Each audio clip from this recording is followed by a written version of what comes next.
বড়খলা বিধানসভা আসনে ব্যাপক হারে জনসংযোগ চালিয়ে যাচ্ছেন বিজেপি টিকিট প্রত্যাশী আশিস হালদার।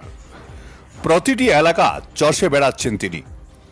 ডিলিমিটেশনের পর পশ্চিম সোনার কয়েকটি জিপি বড়খলায় অন্তর্ভুক্ত হয়, যা আজকের দিনে বিজেপি ভোটের মূল গড়।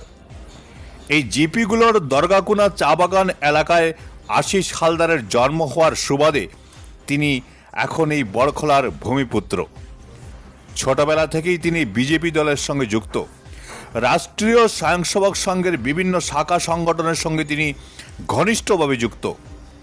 সেবা ভারতীর সঙ্গে ঘনিষ্ঠভাবে যুক্ত তিনি।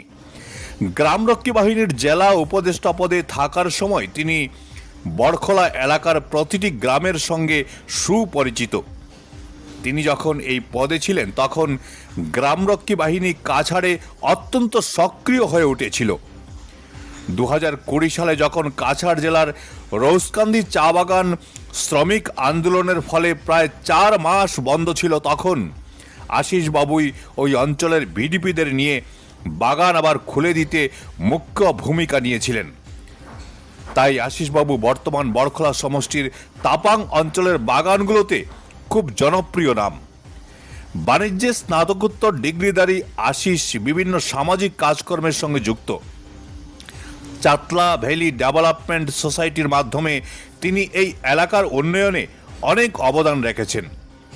এছাড়া ছিন্নমূল হিন্দুদের নাগরিকত্ব দিতে রাষ্ট্রীয় স্বয়ংসেবক সংঘের উদ্যোগে যে আন্দোলন হয়েছিল, সেটাতে তিনি একটা মুখ্য ভূমিকা নিয়েছিলেন। বড়খলা বিধানসভা আসন একটি চা শ্রমিক অধ্যুষিত আসন। আশিস হালদার চা বাগানের ছেলে। উনি চা বাগানের ভাষা, কৃষ্টি, সংস্কৃতি ইত্যাদির সঙ্গে অঙ্গাঙ্গিভাবে যুক্ত। এর সুবাদে চা বাগান অঞ্চলে তার জনপ্রিয়তা অপরিসীম। তিনি যেভাবে চা বাগানের সাথে যুক্ত, ঠিক সেইভাবে তার অমায়িক ব্যবহারের জন্য এলাকার কৈবর্ত সমাজ, বাঙালি, মণিপুরী, বিষ্ণুপ্রিয়া ইত্যাদি সব সমাজেই তার জনপ্রিয়তা রয়েছে। তিনি বিজেপি দলের বিভিন্ন সময় বিভিন্ন দায়িত্ব পালন করে বর্তমানে তিনি সোনাই বিধানসভা সমষ্টির প্রভারীর দায়িত্ব পালন করে আসছেন। 2020-21 সালে কোভিডের সময় নিজের জীবনকে তুচ্ছ করে মানুষের পাশে দাঁড়িয়েছিলেন তিনি। রক্ত সরবরাহ সহ শবদাহ, ত্রাণ বিতরণ সহ বিভিন্ন কাজে এগিয়ে এসেছিলেন। 2022-এ শিলচরে ঐতিহাসিক বন্যার সময় তিনি দুস্থ মানুষের পাশে দাঁড়িয়েছিলেন। সম্প্রতি ডলু চা বাগানের শ্রমিক রাজেশ মির্জার অস্বাভাবিক মৃত্যুর পর তিনি তাদের বাড়িতে তৎক্ষণাৎ ছুটে যান এবং পরিবার পরিজনদের সমবেদনা জানিয়ে ব্যক্তিগতভাবে আর্থিক সাহায্য করে এসেছেন বলে খবরে প্রকাশ।